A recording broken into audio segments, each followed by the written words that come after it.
We only have deniers.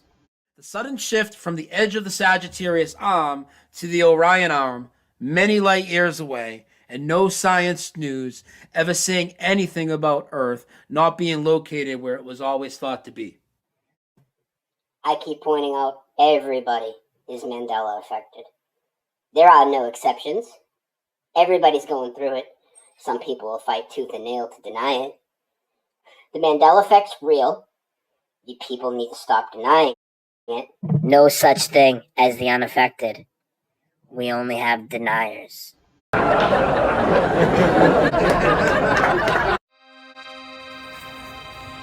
This is a Pinguinati production.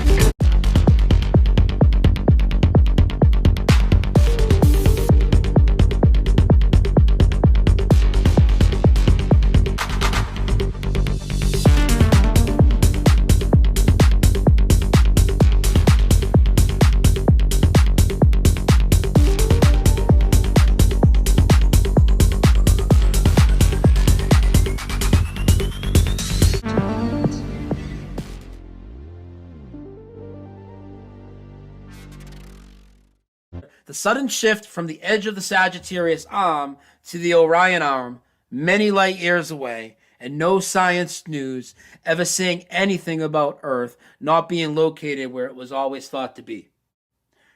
Now, listen, I know most of my audience doesn't believe a fucking thing from NASA, right?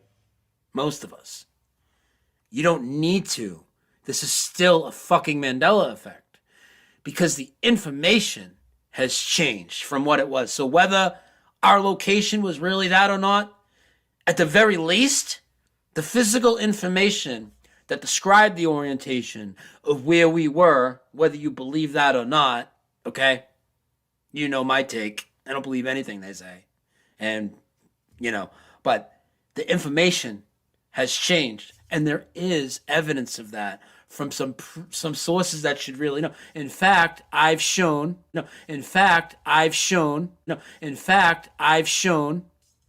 Carl Sagan and Neil deGrasse Tyson both think that we are still in the old location that Patrick talks about. Carl Sagan's was on a recorded show. Nobody was there to correct him. It went out on the air. It's still like that.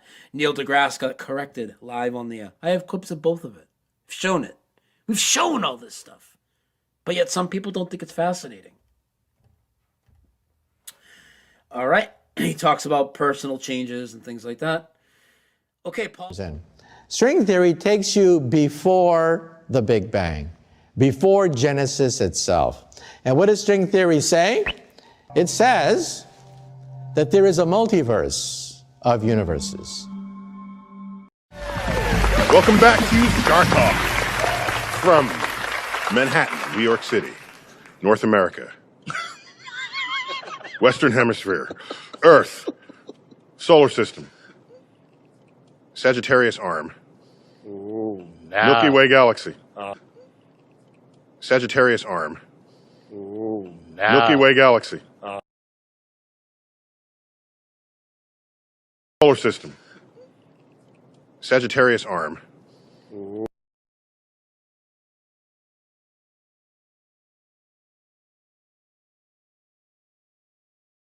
Or at least well lit? No. We would be way out here in the suburbs, in the countryside of the galaxy. We're not in any important place. All the stars you could see would be in a little place like that. And the Milky Way would be this band of light, 100 billion stars all together. The fact that we live in the outskirts of the galaxy, Let's all go to the lobby. Let's all go to the lobby. Let's all go to the lobby to get ourselves a treat. Delicious things to eat. The popcorn can't be beat. The sparkling drinks are just dandy, the chocolate bars and the candy. So let's all go to the lobby to get ourselves a treat. Let's all go to the lobby.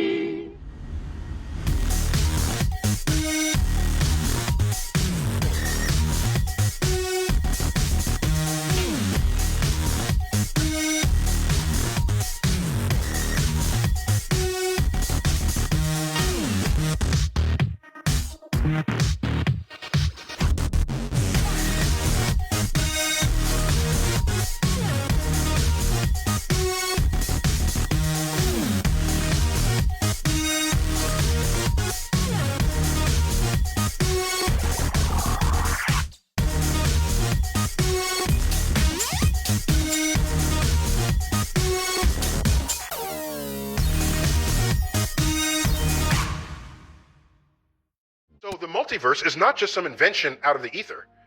It flows out of an application of quantum mechanics to general relativity. We're not completely there yet with a full solution, but it's why the idea is taken seriously. It's not just an invention.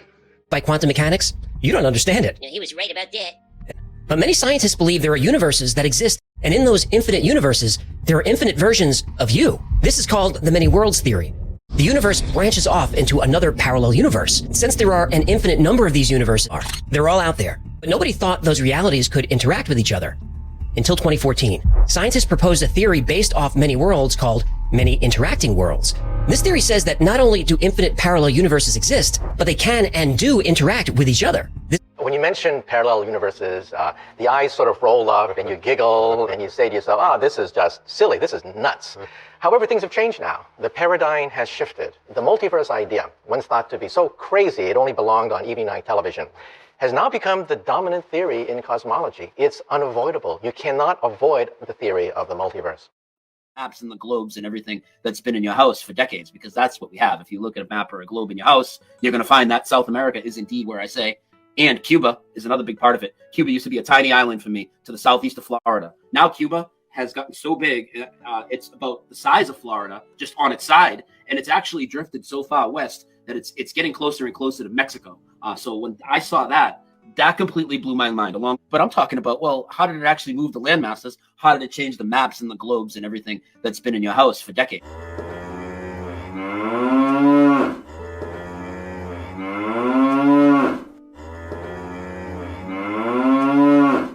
The Mandela effect is start a cult of believers. Brian Staley is scamming people out of money.